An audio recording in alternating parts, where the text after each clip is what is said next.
മന്ത്രി കെ രാധാകൃഷ്ണന്റെ സ്ഥാനാർത്ഥിത്വം കൊണ്ട് ശ്രദ്ധേയമായ മണ്ഡലമാണ് ആലത്തൂർ. കഴിഞ്ഞ തവണ പി.കെ. ബിജുവിനെ പാട്ടും പാടി തോൽപ്പിച്ച രമ്യ ഹരിദാസിന് ആലത്തൂർ ഇത്തവണ കടുപ്പമായിരിക്കും. പാലക്കാട് ജില്ലയിലെ തരൂർ, ചിറ്റൂർ, നെന്മാറ, ആലത്തൂർ എന്നീ നിയമസഭാ മണ്ഡലങ്ങളും തൃശ്ശൂർ ജില്ലയിലെ ചേലക്കര, കുന്നംകുളം, വടക്കാഞ്ചേരി എന്നീ നിയമസഭാ മണ്ഡലങ്ങളും ചേരുന്നതാണ് ആലത്തൂർ പാർലമെൻറ്റ് മണ്ഡലം. രാഷ്ട്രീയമായി പണ്ട് മുതൽക്കേ ഈ മണ്ഡലം ഇടതുപക്ഷത്തിന് അനുകൂലമാണ്. 2009 ഇതിന് ആലത്തൂർ എന്ന പേര് ലഭിക്കുന്നത്. അതിനു മുമ്പ് ഈ മണ്ഡലം അറിയപ്പെട്ടിരുന്നത് ഒറ്റപ്പാലം എന്ന പേരിലായിരുന്നു. ഒറ്റപ്പാലത്ത് നിന്ന് വിജയിച്ച ഒരു പ്രമുഖനുണ്ട്. അദ്ദേഹം കേരളത്തിൻ്റെ അഭിമാനമാണ്. രാജ്യത്തിൻ്റെ നേതാവായിരുന്നു. സാക്ഷാൽ KR നാരായണൻ. 2009 ഈ മണ്ഡലം രൂപീകരിക്കപ്പെട്ടത്. അന്നു മുതൽ തുടർച്ചയായി 2 വിജയങ്ങൾ നേടാൻ പി.കെ. ബിജുവിന് സാധിച്ചിരുന്നു.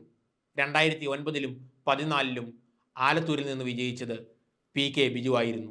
എന്നാൽ കഥയാകെ മാറി.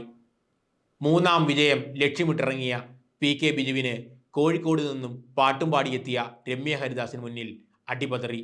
1,50,000 പരം വോട്ടുകൾക്കാണ് അദ്ദേഹം പരാജയപ്പെട്ടത്. ഒരു ബൂത്തിൽ 0 വോട്ട് മാത്രമാണ് ലഭിച്ചത്. അത് ദേശീയമായി തന്നെ അറിയുകയും ആകെ നാണക്കേടുണ്ടാക്കുകയും ചെയ്തു. അതുകൊണ്ടാണ് ഇത്തവണ CPIM പി.കെ. ബിജുവിനെ മാറ്റി അവരുടെ ഏറ്റവും കരുത്തനായ, ഭാവിയിൽ കേരളത്തിൻ്റെ മുഖ്യമന്ത്രിയായി പോലും പരിഗണിക്കാൻ കൊള്ളുന്ന ഒരു സഖാവായ, ലളിത ജീവിതം നയിക്കുന്ന, യഥാർത്ഥ ഇടതു ജീവിതം നയിക്കുന്ന കെ രാധാകൃഷ്ണനെ കളത്തിലിറക്കിയത്. ഒരു നല്ല ഭരണകർത്താവ് എന്ന നിലയിലും നല്ല മനുഷ്യസ്നേഹി എന്ന നിലയിലും അദ്ദേഹം ചേലക്കരയുടെ മനസ്സ് പണ്ടേ കവർന്നതാണ്. ആലത്തൂരിൽ അദ്ദേഹത്തിൻ്റെ സ്ഥാനാർത്ഥിത്വം രമ്യ ഹരിദാസിൻ്റെയും കോൺഗ്രസിൻ്റെയും ചങ്കിടിപ്പ് വർദ്ധിപ്പിച്ചിരിക്കുകയാണ്. ഈ മണ്ഡലത്തിൽ കഴിഞ്ഞ 5 വർഷത്തിനിടയിൽ നിരവധിയായിട്ടുള്ള ഇടപെടലുകൾ നടത്താൻ രമ്യ ഹരിദാസ് ശ്രമിച്ചിട്ടുണ്ട്. സ്ഥായിയായി ആ പ്രശ്നങ്ങൾക്ക് പരിഹാരം കാണാൻ അവർക്ക് സാധിച്ചില്ല. മണ്ഡലം നേരിടുന്ന ഏറ്റവും പ്രധാനപ്പെട്ട പ്രശ്നം ഗിരിവർഗ മേഖലയിലെ അടിസ്ഥാന വികസനമാണ്. ധാരാളം ആദിവാസികളും ദളിതരും താമസിക്കുന്ന ഈ മണ്ഡലത്തിൽ അടിസ്ഥാന സൗകര്യങ്ങൾ നന്നേ കുറവാണ്. അത് പരിഹരിക്കാൻ രമ്യയ്ക്കായില്ല. എന്നു മാത്രമല്ല, കഴിഞ്ഞ 5 വർഷക്കാലം പക്വതയുള്ള ഒരു ജനപ്രതിനിധിയാകാൻ രമ്യ ഹരിദാസിന് കഴിയാതെ പോയി.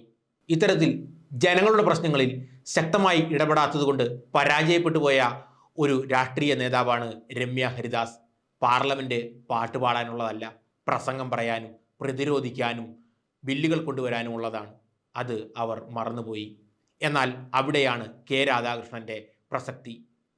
ഇടുക്കി ജില്ലയിലെ പുള്ളിക്കാനത്ത് ജനിച്ച് ചേലക്കരയിലെത്തി അവിടെ നിന്നും കേരള നിയമസഭയുടെ സ്പീക്കറും പലതവണ മന്ത്രിയുമായ കെ രാധാകൃഷ്ണൻ ഒരു പക്വതയുള്ള രാഷ്ട്രീയ നേതാവ് എങ്ങനെയാണ് വളർന്നു വരേണ്ടത് എന്നതിന് മികച്ച മാതൃകയാണ്.